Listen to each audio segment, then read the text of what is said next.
Alright, we're back. It's been a while. I'm sorry it's been so long. College has been tough, and we have a lot of other things that I've been doing around here. But, I got a thing for you guys. It's been a while, as I've said, but I've had this for that while. I've had this for a long time. I just haven't had the time to get around to reviewing it, or maybe I just have been unmotivated. Either way, here it is. Alright, here it is. This, I believe, is a 1959 or 1960 Keystone automatic projector. I love the look of this thing. Absolutely incredible. I'll show you these controls later, and I'll show you how it works, because, you know, things... We got this, the cord retracts into this wonderful little thing back here, and so does the, room lamp. Shows you where you can, it's automatic dimming and stuff for when you have to get the lights down. There's the plug for a remote control down here. Unfortunately, I do not have the remote. This thing was very cheap, and you'll see why in a second. Actually, you won't really visually, because in, physical condition, this thing is actually really nice. It's in very good condition. I'll show you the inside. You push this in, you rotate it, and it pops out. I'm surprised I could do that with one hand. And when you're inside, you see... Oh, man. Look at this thing. And before, we look at the thing. Check out this car, like, fender script. It's chrome, cursive. Oh, just awesome. Big chevron on the side. I love it. But here it is, the inside. The Keystone K112 with auto zoom. I don't really know what that means. I think it just means, like, you can just... Because there's no button that, like, zooms. Typically that means, like, This doesn't do that. But here it is. K112 auto zoom. This thing is beautiful. What an excellent design. It's got still has this kind of streamlined brushings from the 40s, but it also, starts to go into that really sharp 50s era. And now, the reason I bought this thing is this. This is so cool. The projector itself has a built-in film editor. So, with a switch somewhere... There it is. You can switch it from on to editor. Editor it's actually really interesting, because the way it works is inside here, there's this, I guess you can't see it from there, but there's a series of mirrors. I might take the back off in a sec. I don't want to, because it's really hard to put back together. But either way, it turns the main light off, and then it has a series of mirrors that send it down, up, and around. And it displays here. And you can slowly rotate, through with this. No, there's a thing that you can rotate it with. I'll find it later. Is that it? This might be it. One of these things you can... Yeah, that's what it is. You slowly turn this, and it can actually go through frame by frame. And then down here you have... Oh, come on. Be fun. Be fair. Your splicing set. An old drawer. I love my little secret compartments, things that fold out into other things. Has all the original splicing tape from probably the 60s. It's no good. But it's all, similar Keystone branded. Very nice. I'll show you this thing on, but I won't show you it working, and you'll see why in a second. As you can see, when it turns on, it already knocks your socks off, because it has illuminated controls. This thing would have been very high-end at the point, because a lot of Keystones and stuff, they don't even... And it's... The other ones, they have really large chunks, and this one's almost got like a smooth automatic transmission, because you can... Let's see. If you do it, it automatically slows down, comes to a stop. Forward. You can just hit rewind straight from forward, and it comes to a stop, and then starts rewinding. Really just a wonderful thing here. But I'll show you what happens when you switch from... Well, actually, no, it's already on editor. So let's see if you can hit still. There. So the film would come through here. It also comes through here. Well, you can actually feel the heat just from that. But now to the problem with it.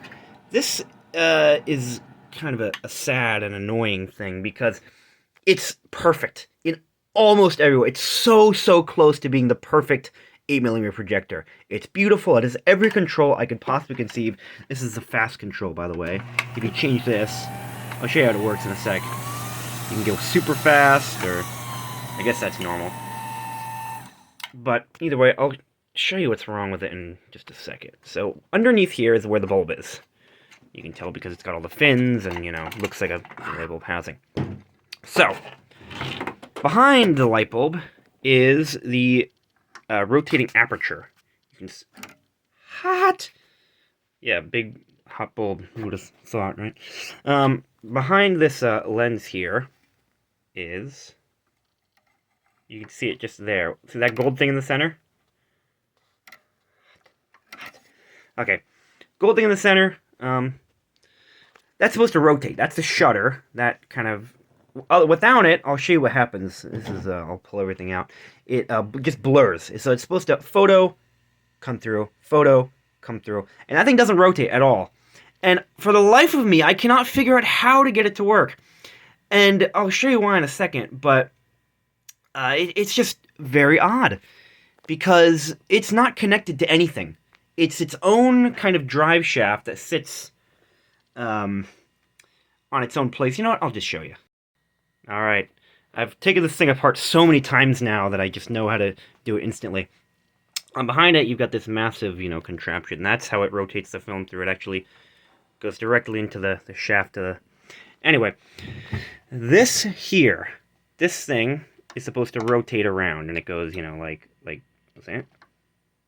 This is supposed to go like this, and it rotates, and it doesn't, and it's actually really stuck. It's seized nearly. It should rotate freely, but I'm going to take the back off in just a second.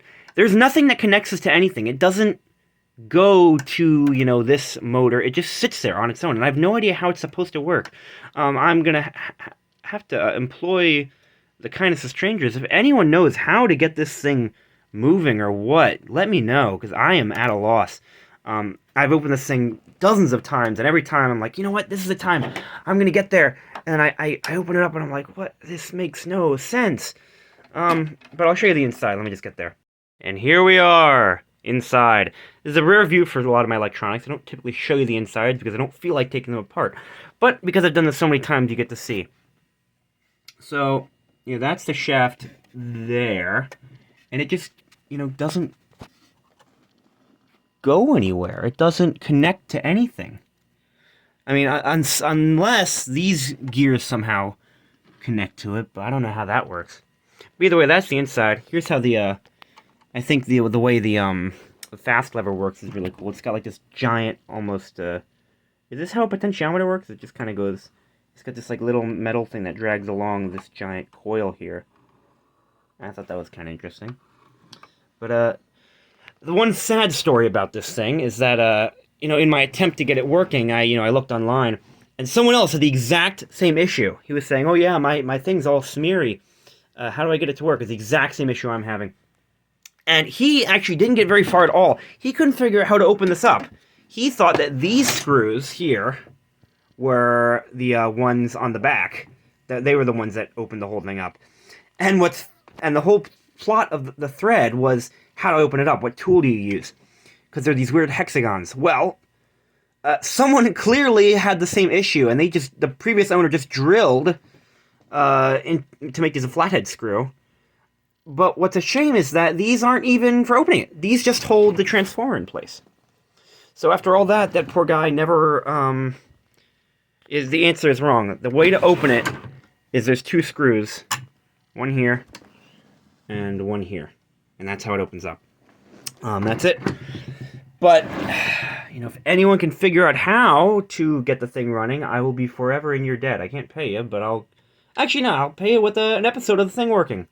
But until then, this is just going to be a forever glorified paperweight sitting on my desk. But it is very beautiful in more ways than one. I mean, it's just every detail is... I love this brushed metal here. I love... 1112 is a special number. Can't tell you why. But, yeah. Just a wonderful, wonderful device. And there it is. The 1960 Keystone K112. I'll put it together later. Don't worry about it.